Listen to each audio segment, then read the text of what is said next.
A paz do Senhor, povo de Deus, sejam muito bem-vindos. Em mais uma oportunidade, estou aqui para poder compartilhar com vocês tudo aquilo que eu tenho aprendido à luz das Escrituras em todos os livros da Bíblia. Gosto muito de ler a Bíblia com um cronograma e quanto mais eu leio, mais eu aprendo e mais eu quero compartilhar a fim de abençoar outras vidas. Sabendo disto, quero aqui também avisar que nesta oportunidade estudaremos o livro de 2 Crônicas. Como outrora eu disse, o livro de 2 Crônicas, ele aconteceu e foi redigido pós-cativeiro babilônico. Quando Esdras retorna do cativeiro babilônico lá na Babilônia, Esdras, segundo alguns historiadores e biblistas, estava com sinagogas e nessas sinagogas ele era responsável pelos momentos espirituais. Ele retorna depois de Zorobabel e Josué e começa a propagar um avivamento espiritual para o povo. Então, com todo esse contexto, ele começa a pregar, ele começa a falar a respeito das leis, relembrando o povo as leis. Há pessoas que dizem que Esdras, ele começa a escrever o Salmos 119. Eu confio muito, pois o povo no cativeiro babilônico tinha aprendido a língua aramaica e quando o povo retornou, eles tinham que resgatar a essência do hebraico, haja vista que é uma língua muito especial para aqueles que são hebreus. É uma língua, falando em uma linguagem mais comum, sagrada. Então Esdras, ele se preocupa com isso. E como ele era escriba, todo escriba sabia copiar a lei pontinho por pontinho, e se errasse alguma coisa, tinha que retornar tudo que escreveu. Ele era muito detalhista e ele começou a escrever 1º e 2 Crônicas. Considerando que 1º e 2 Crônicas são os últimos livros a serem escritos. Como eu disse, são livros que tanto o teu acontecimento, embora a sua literalidade esteja localizada nos livros históricos, e sim, foram livros históricos, o seu acontecimento aconteceu pós-cativeiro babilônico, quando o povo de Israel retornou para que pudesse iniciar em mais uma oportunidade a sua vida de maneira diferente. Então, Esdras é o responsável para propagar esse reinício espiritual do povo hebreu. O livro de 2 Crônicas, do capítulo de número 1 até o capítulo de número 9, trata do reinado de Salomão. Salomão, ele, como eu também disse, era um homem muito sábio, um homem separado por Deus desde o seu nascimento para poder exercer o reinado. Salomão, ele foi um rei espetacular, escreveu provérbios, a saber, 30.000 provérbios, escreveu 1.005 cânticos e foi canonizado, isto é, reconhecido como inspirado, os cânticos dos cânticos.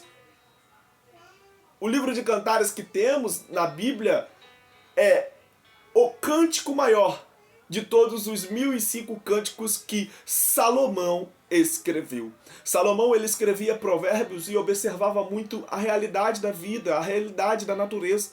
E ele era um homem muito reflexivo. Ele era um homem muito inteligente. Como também disse, e é bom que se diga mais uma vez, ele era um homem que é reconhecido como o homem mais sábio do mundo. O seu governo foi um governo de sucesso. Mesmo com tudo isso, o seu principal feito não foi tudo o que eu disse antes. O seu principal feito foi ter construído o palácio, ter construído o templo que Deus o designou a construir.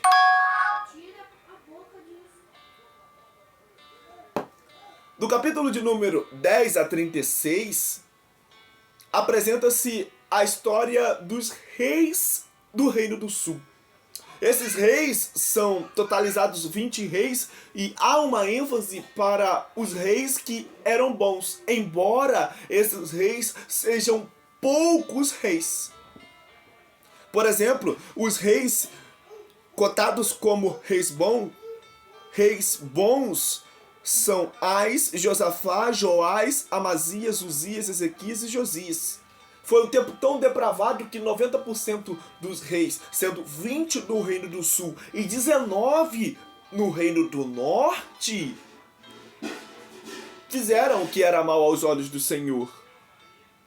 E apenas poucos reis fizeram o que era bom aos olhos do Senhor.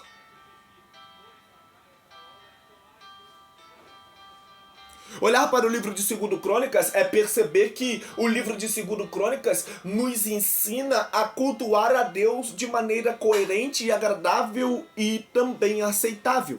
Pois quando Esdras escreve esse livro, ele se preocupa em olhar para a história, aprender com a história, interpretar a história e aplicar o que é certo para o momento presente. Ele se preocupa em escrever esse livro e fazer o seguinte: olhem para a história desses líderes que nos lideraram. Olhem para a história desses reis que reinaram. Olhem para a história dessas pessoas que fizeram o que elas fizeram. A maioria fez o que era mal aos olhos do Senhor. E é por isso que nós devemos fazer ao contrário. A nossa geração precisa cultuar a Deus de maneira agradável. A nossa geração precisa adorar a Deus de maneira coerente, de maneira aceitável. Por isso que nós precisamos lembrar que o culto a Deus é uma festa para Deus, é uma comemoração por aquilo que Deus tem feito nas nossas vidas. Então, toda vez que lemos o livro de 2 Crônicas, precisamos relembrar a maneira certa e a motivação certa de adorar.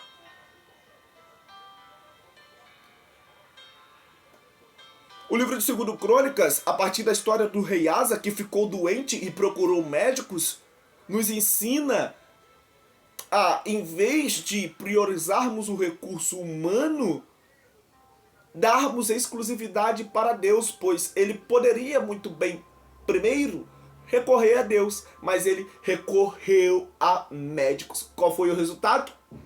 Morreu. Simplesmente morreu por dar prioridade ao que não era prioridade. Olhar para o livro de 2 Crônicas é perceber que Josafá, quando ele estava diante de uma batalha contra 3 nações, utilizou a adoração a Deus como ferramenta para vencer a guerra. A guerra estava muito grande. A guerra estava difícil e desafiadora. Mesmo assim, em vez dele lutar com a sua própria força bélica e militar, ele não fez isso. Ele mudou a estratégia. E a estratégia desta feita foi divina. Ele colocou levitas e sacerdotes em vez de soldados para estarem diante da batalha contra 3 nações e, sendo assim, venceu 3 nações adorando e louvando a Deus, pois a adoração no momento da guerra faz-nos triunfar, pois enquanto adoramos a Deus, Deus se responsabiliza por tomar frente da guerra por nós. Enquanto olhamos para o livro de 2 Crônicas, percebemos que quando obedecemos a Deus, somos recompensados. Mas quando desobedecemos, somos castigados. O Reino do Sul desobedeceu a Deus, o Império Babilônico veio, o saqueou e foram castigados durante 70 anos. Escolhe aí. Quer viver uma vida de desobediência? Pode viver. Mas pode ter certeza. Tudo aquilo que você está plantando, você vai colher. Não tem como mudar o resultado quando nós estamos dispostos a agir de uma mesma forma. Olhar para o livro de 2 Crônicas é tomar cuidado com o casamento misto. Jorão, filho de Josafá, casou-se com a filha de Acabe e Jezabel, chamada Atalia. O teu pai Josafá foi um pai bom, mas ele agiu de maneira incoerente. Foi buscar um casamento em um local e na pessoa que não precisava. Ele não foi ensinado dessa forma. Os nossos líderes nos ensinam da maneira verdadeira. Nós precisamos casar com pessoas que têm a mesma fé que a nossa. Mas nós queremos fazer totalmente ao contrário e depois nos frustramos por causa disso. Olhar para o livro de 2 Crônicas ainda é olhar para a vida de Joás e aprender que, mesmo nós tendo mestres bons, podemos fracassar, pois os nossos mestres não estarão em todos os momentos conosco. Os ensinos deles, sim, estarão, mas eles não são responsáveis por tomarem atitude por nós, pois Joás, ele foi liderado por Joiada, e quando Joiada morreu, ele se estrambelhou na vida. Ele viveu a vida como parecia bem aos seus próprios olhos. E isso foi um perigo para ele, pois o seu líder o tinha ensinado de maneira correta. E ele viveu de maneira incorreta. E a sua vida foi resultada em fracassos. Os nossos líderes nos ensinam. O papel deles, eles fazem. Nesse caso, compete a nós crermos nos ensinamentos bíblicos e aplicarmos nas nossas vidas a fim de que tenhamos bons resultados, a fim de que tenhamos prosperidade espiritual.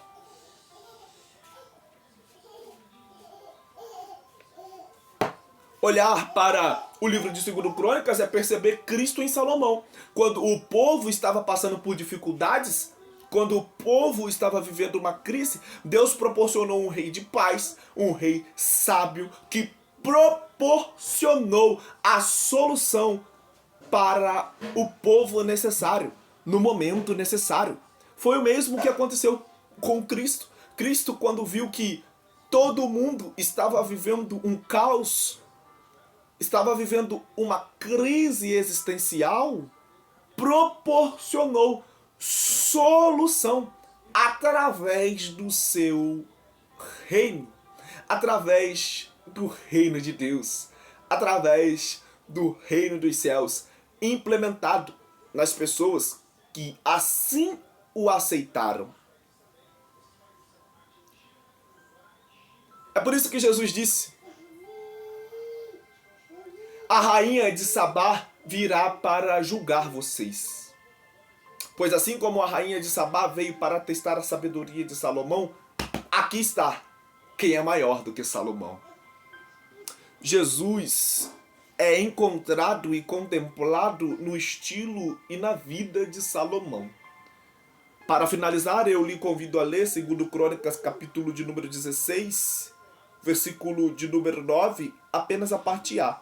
Afinal, quanto ao Senhor, seus olhos contemplam toda a terra, para revelar-se poderoso para com aqueles cujo coração é plenamente dele. Embora possamos viver momentos de dificuldades, momentos de reinícios, momentos de recomeços, se nós estamos dispostos a entregar o nosso coração plenamente a Deus, Deus se revela na nossa vida, na nossa realidade, de maneira poderosa. Ele começa a fazer coisas que jamais nós antes tínhamos visto. Ele começa a providenciar coisas que tão somente Ele pode providenciar.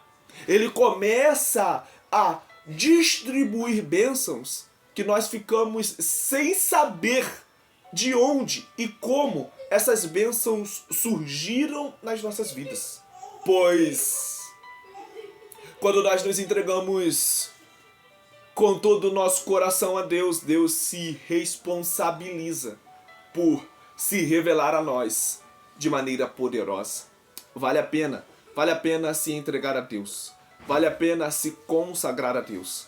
vale a pena servir a Deus de todo o coração, pois o mesmo Deus toma a responsabilidade de nos recompensar. Deus não fica devendo nada a ninguém. Nada. Esse é o convite que Deus te faz. Assuma um compromisso com Ele. Faça o teste. Ponha Deus à prova. E verás se Deus não é Deus para mudar a tua vida. Nesta oportunidade eu quero aqui agradecer a cada um que aqui está colaborando, pois se não fosse vocês para poderem assistir e interagir com o trabalho que eu tenho feito para a glória de Deus, não teria sentido de eu estar aqui.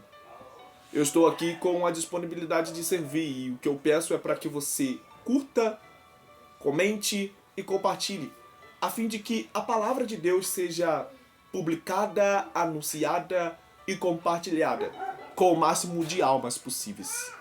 Deus te abençoe.